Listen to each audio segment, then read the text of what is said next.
Keep talking about what this Alabama decision means. Joining us now, Dr. Beth Malizia, who specializes in infertility and reproductive surgery at the Alabama Fertility Clinic. Doctor, thank you for being with us. So we have the University of Alabama yesterday pausing their IVF treatments. Mobile Infirmary is also pausing their IVF procedures. I just got this a couple seconds ago. This just happened. What is your clinic going to do?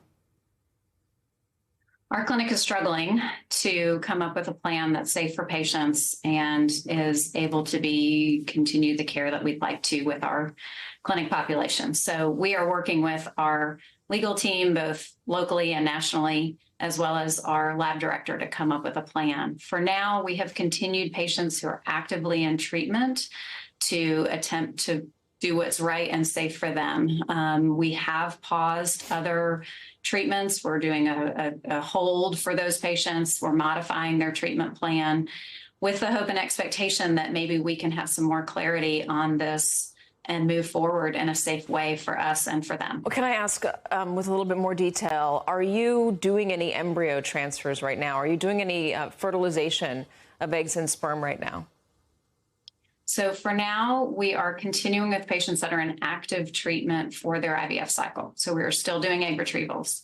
We have paused frozen embryo transfers and the thaw of those embryos. So we are trying to modify this. This has really been very flexible and fluid over the last week. As you can imagine, there's lots of conversation going on here for what's right for us as well as for patients. So it sounds constantly changing that. Yeah, it sounds like you're doing much of what the University of Alabama is doing, and you correct me if I'm wrong, and what the Mobile Infirmary is doing, which is basically saying the murky part is not the freezing of the eggs or the sperm. The murky part is the embryos itself, because that's what this ruling basically says those embryos are children, and if you discard them or mishandle them somehow or something, you could potentially be facing civil or potentially criminal liability. Yeah, and that's the part of this that's so hard to navigate. I think when this decision initially came out on Friday, we got word of this on Saturday to Sunday.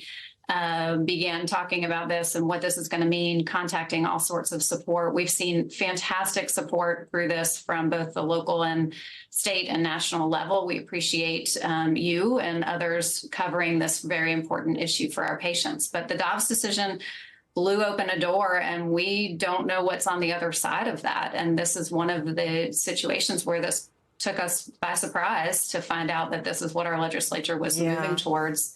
And it's very distressing for patients within the state for the right to have children and when to have them, not just here in Alabama, but across the nation. You know, there was talk about IVF once the Dobbs decision was handed down and whether it would be at risk. And I think some people might have said, of course not. Of course it would be fine. Why would they restrict that? That's creating life. And there were others that warned against this. And what you said just now, the Dobbs decision blew open a door, and you don't know what's on the other side, is chilling. Can I ask you how your patients have been responding? Not well. We have had a lot of difficult phone calls. My partners and I have been calling patients to discuss this decision with them. Many times we're having everybody take a deep breath and know that the embryo that they have in our cryo storage room on the other side of this wall, that embryo is safe. We are not discarding embryos right now. But that embryo is safe, and we are going to do everything we can to fight for their right to make the decision regarding their own embryos and to have equal access throughout the state and country, for that matter, to that process. The Chief Justice, in his concurring opinion, suggested that there was a way to still do IVF, and that was just the single insemination, the single fertilization of a single egg and sperm for a single embryo, and then implanting that single embryo, regardless of its viability or its quality, into the mom, and then seeing how it goes, and doing that repeatedly until a pregnancy happens. Is that viable? Yeah. Is that possible? It would be extremely inefficient. One of the things that we educate patients on all the time is just natural reproductive physiology. Every month, there's a batch of eggs that grow within the ovary, and that usually one of those eggs is going to be selected to become the egg for that cycle. The rest of those eggs go away and never have the opportunity to become a baby or an embryo for that matter. So when this natural process happens every month, there's a group of eggs that grow, one becomes the egg, the rest of them go away. Some eggs are released and fertilized and never make it to the uterus, or they make it to the uterus and they don't grow. This happens every single month in every single woman that is ovulating within the United States, and abroad.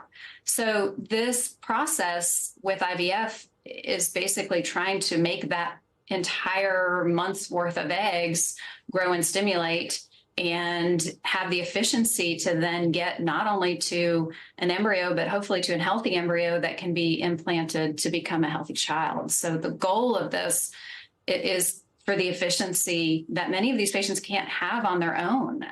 They have many medical treatments, they have medical problems, they have surgeries, they have many issues where they can't do this on their own. And this is their only option to grow their family. For a lot of women, it's not so easy to have a child, and the process of IVF can be really emotionally exhausting and draining and financially draining. And I know that anyone out there who's experienced it, the idea of just doing one implant per cycle, I think would be overwhelming. Dr. Beth Malizia, thank you very much for joining us. Good luck. Good luck out there.